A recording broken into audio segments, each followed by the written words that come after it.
नमस्कार दोस्तों, स्वागत है आपका अपना यूट्यूब चैनल टुडे एग्जाम पर। दोस्तों आज है आपका 30 सितंबर 2022 और आज आरआरबी ग्रुप डी की एग्जाम थी।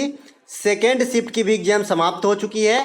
सेकेंड शिफ्ट के एग्जाम में जीके और साइंस के जो भी प्रश्न प्राप्त हुए सभी प्रश्नों को लेकर आ गए हैं। तो देख लीजिए कौन कौन सा प्रश्न पूछा गया था। दोस्तों एक प्रश्न पूछा गया था, इनमें से कौन सा उत्पाद प्रकाश संश्लेषण के दौरान बनती है।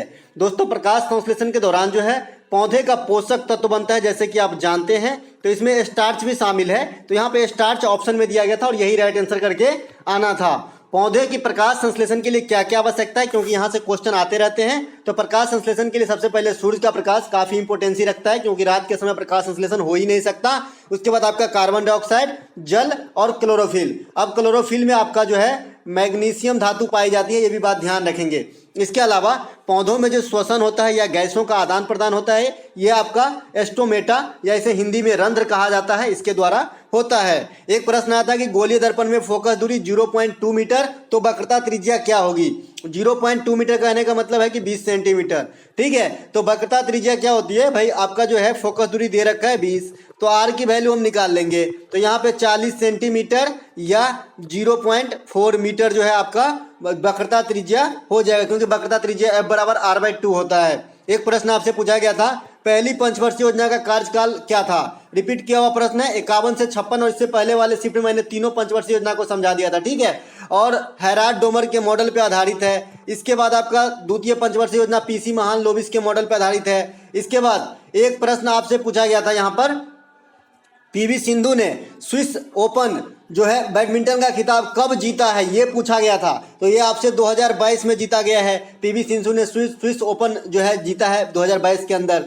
इसके बाद एक प्रश्न आपसे यहाँ पे प्रश्न नहीं, एक्स्ट्रा फैक्ट है कि 2022 में जो राष्ट्रमंडल खेल हुआ था उसमें पीवी सिंधु ने स्वर्ण पदक प्राप्त की है। एक प्रश्न यहाँ पे आपसे पूछा गया था कि इनमें से कौन सा तत्व दूसरे आवर्त में शामिल है। वहाँ पे 4 तत्वों के नाम दिए गए थे, तो दूसरे आवर्त में जो शामिल, आप जानते हैं कि आधुनिक आवर्त सारणी में जो है 7 आवर्त है, तो जो सेकेंड आवर्त है उसमें जो है आपका लिथियम है, बेरिलियम है, बोरॉन है, कार्बन है, नाइट्रोजन है। तो इन सब में से कोई भी एक आपको ऑप्शन में देखने को मिल सकता है। एक प्रश्न आया था कि 6 से 14 वर्ष तक के आयु के बच्चों के लिए निःशुल्क शिक्षा का प्रावधान किस संविधान संशोधन के द्वारा किया गया था। तो ये आपका 86वां संविधान संशोधन 2002, ये भी रिपीट किया हुआ प्रश्न है। आज ग्राम पंचायत से क्वेश्चन देखने को नहीं मिला है शिफ्ट में। एक प्रश्न यहाँ पे पूछा गया था कि सुंदरी वन कहाँ पाए जाते हैं। बार बार जब भी सुंदरबन डेल्टा की बात आई, मैंने आपसे जरूर बोला कि भाई इसका नाम ही इसलिए पड़ा है क्योंकि यहाँ सुंदरी का वृक्ष पाया जाता है। तो सुंदरबन डेल्टा पश्चिम बंगाल के साथ साथ ये बांग्लादेश की सीमा तक फैला हुआ है। इसे गंगा ब्रह्मपुत्र डेल्टा भी कहा जाता है और ये भारत ही नहीं विश्व में सबसे बड़ी डेल्टा है। इसके बाद यहाँ पर मैनग्रोव वन पाया जाता है। मैनग्रोव एक प्रकार का दलदली वन होती है, जहां भी समुद्र का किनारा छूता है वहां पर आपको मैनग्रोव वन देखने को मिल जाएगा, जैसे तमिलनाडु इस सब में भी मिल सकती है। इसके बाद रॉयल बंगाल टाइगर जो होता है, इसका प्राकृतिक आवास आपका सुंदरबन डेल्टा है। चलते हैं आगे। एक प्रश्न आपसे पूछा गया था, राज्यसभा में राष्ट्रपति के द्वारा कितने सदस्यों का मनोनीत किए जाते हैं। इससे पहले वाले शिफ्ट में पूछा गया कि राज्यसभा का कार्यकाल क्या होता है, तो वहां पे आंसर था अस्थायी, इसकी ये कभी विघटित नहीं होती है। वहीं पर मैंने इसका एक एक मतलब जितने भी सदस्य हैं राज्यसभा के, मतलब क्या बताऊं इनको, जितने भी अंग है, जो भी प्रश्न बन सकते हैं सभी का डिस्क्राइब मैं कर दिया था और सब दिन करता हूं। जैसा कि आप जानते हैं मैं एक्स्ट्रा फैक्ट के साथ पढ़ाता हूं और बहुत सारी चीजें मौखिक रूप से ही व्याख्या कर देता हूं। तो जो है यहाँ पे 12 सदस्य जो है वो राष्ट्रपति के द्वारा निर्वाचित मतलब मनोनीत होते हैं और 238 सदस्य यानी टोटल 250 मैक्सिमम स्ट्रेंथ है। इसके बाद 238 निर्वाचन से और 12 जो है आपका मनोनयन से। इसके बाद यह पद्धति कहाँ से लिया गया है, आयरलैंड से। और राज्यसभा में जो चुनाव होता है ये आपका साउथ अफ्रीका से प्रेरित है, तो दोनों बात ध्यान रखेंगे। ठीक है, राज्यसभा में जो सदस्यों का चुनाव होता है ये साउथ अफ्रीका, और जो 12 को सदस्य को मनोनीत करते हैं राष्ट्रपति, ये आयरलैंड। दोनों में फर्क समझना है आपको। ठीक है, राज्यसभा के जो सदस्यों का कार्यकाल है 6 वर्ष का होता है, लेकिन राज्यसभा का कार्यकाल पूछा जाएगा तो अस्थायी होता है।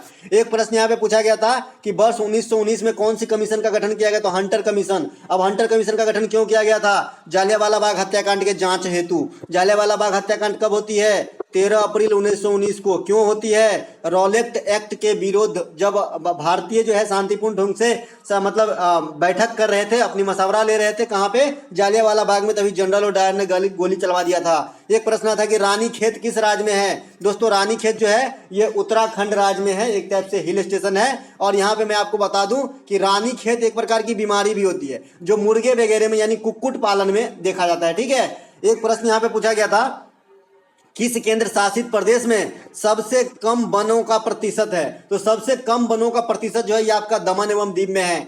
दमन एवं दीव एवं दादर नगर हवेली ये दोनों को मिला के एक ही केंद्र शासित प्रदेश बनाया गया है। तो आपको ये बात भी ध्यान रखना है, ठीक है, नहीं तो 9 हो जाते ना, 7 पहले थे और जम्मू कश्मीर से 2 बने, लद्दाख और ये, तो 9 हो जाते, लेकिन अभी भी 8 ही है ना। तो 8 क्यों है? क्योंकि दमन एवं दीव और दादर नगर हवेली मिलके एक ही केंद्र शासित प्रदेश बन गया है। यहाँ पे मैं आपको बता दूं कि भारत में सबसे अधिक वन प्रदेश जो है ये मध्य प्रदेश में है। इसके बाद अगर परसेंटेज के हिसाब से आपका सबसे अधिक वन पूछेगा तो ये आपका मिजोरम हो जाएगा। कौन सा हो जाएगा? मिजोरम हो जाएगा। और दूसरा स्थान अगर पूछा जाएगा तो आंध्र प्रदेश का हो जाएगा। सबसे कम वन की बात करेंगे तो हरियाणा हो जाएगा। जो India forest survey of India कहाँ है? एफएसआई, तो ये आपका जो है देहरादून के अंदर स्थित है। और एफएसआई जो है ये कितने साल पे वन सर्वेक्षण का रिकॉर्ड मतलब डाटा देता है? तो 2 साल के अंतराल पे, जैसे 2019 में हुआ था, फिर 2021 में हुआ था, ठीक है। तो 2021 के डाटा के अनुसार भारत में 24.61 या 62% भूभाग पर जो है वन है, ठीक है, लेकिन 24 पे है, आगे 61 या 62 है, ठीक है। तो ये ध्यान दीजिएगा थोड़ा। एक प्रश्न यहाँ पे पूछा गया था, फ्लेमिंग के दाएं हाथ के नियम में अंगूठा की दिशा।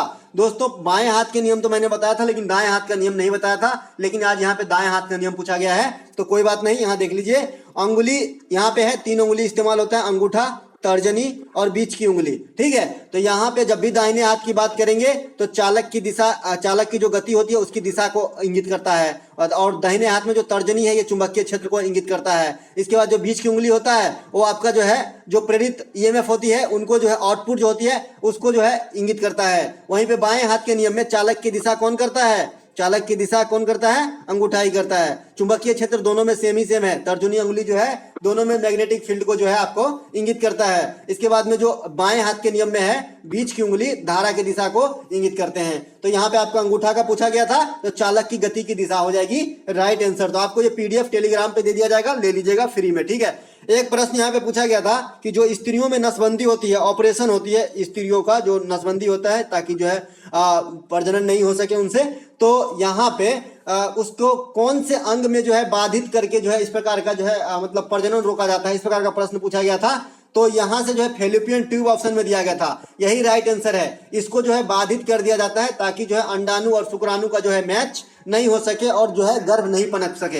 एक प्रश्न यहाँ पे आया था, PSLV C-52 रॉकेट वाहिकल का प्रक्षेपण कहां से किया गया है? दोस्तों जिस दिन एग्जाम नहीं था उस दिन मैंने जो आपको दिया था अपने तरफ से मॉडल सेट, इसके ऊपर में मैंने EOS-04 ये जो उपग्रह है जो 2022 के अंदर इसरो ने एक साथ 3 उपग्रह को लॉन्च किया, इसमें एक उपग्रह ये भी है EOS-04, ये भी पूछा गया कि किस वाहन से किया गया, तो PSLV C-52 से। आज पूछा गया PSLV C-52 रॉकेट वाहिकल का प्रक्षेपण कहां से किया गया, है ना? तो ये आपका किया गया था सतीश धवन अंतरिक्ष सेंटर श्रीहरिकोटा, ये कहाँ है? आंध्र प्रदेश के अंदर। तो यहाँ से किया गया था और इसी वाहन से जो है PSLV C-52 से EOS-04 जो है सैटेलाइट को लॉन्च किया गया है 2022 के अंदर, वो भी फरवरी में, ध्यान रखिएगा, ठीक है। तो यहाँ से भी एक क्वेश्चन पूछा गया था।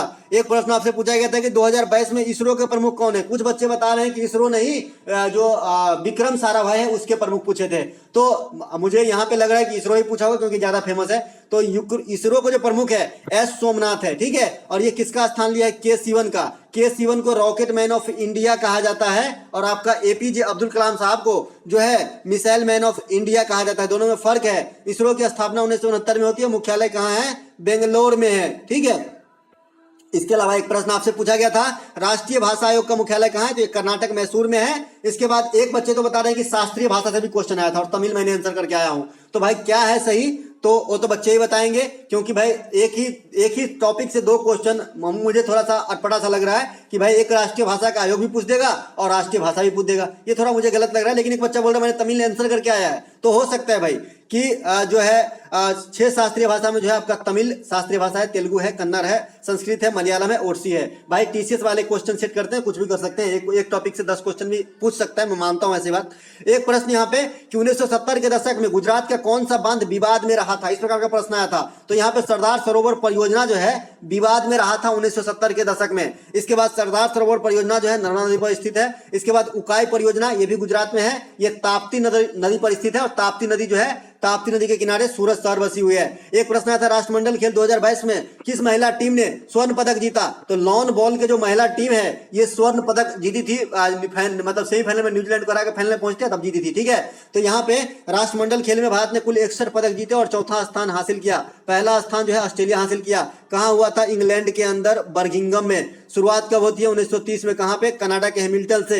भारत जो है 22 को गोल्ड, 16 को रजत और 23 को जो है ब्रॉन्ज यहाँ पर प्राप्त किया था। टोक्यो ओलंपिक में भारत ने 7 पदक प्राप्त किया था 1+2+4 के रेशियो में। 1 गोल्ड, 2 रजत और 4 ब्रॉन्ज। 1 गोल्ड जो है नीरज चोपड़ा के द्वारा जीता गया था, गोल्डन बॉय के द्वारा। इसके बाद टोक्यो ओलंपिक 2020 जो है 21 में कराया गया था। आपको ये बात भी ध्यान रखना, अगर पूछा जाए कब हुआ तो 2021 में हुआ था भाई, मतलब कोविड के चलते जो है इसे लेट किया गया था। तो दोस्तों जो भी प्रश्न मुझे प्राप्त हुए सभी प्रश्नों को आपके साथ ले आए हैं और आपको जो है आपके साथ प्रस्तुत कर रहे हैं। अगर आपको अच्छा लगे तो लाइक कर लीजिएगा। साथ ही साथ कुछ बच्चे फर्स्ट शिफ्ट में मुझे कमेंट किए थे कि आज मेरा एग्जाम है, सेकंड शिफ्ट में मैं एग्जाम देने जा रहा हूं, तो उनसे अनुरोध है कि कुछ न्यूमेरिकल के प्रश्न याद हो, चाहे कुछ भी प्रश्न याद हो तो आप मुझे कमेंट कर दीजिए, मैं थर्ड शिफ्ट में इंक्लूड कर दूंगा। मिलते हैं एक नए वीडियो में, तब तक के लिए जय हिंद।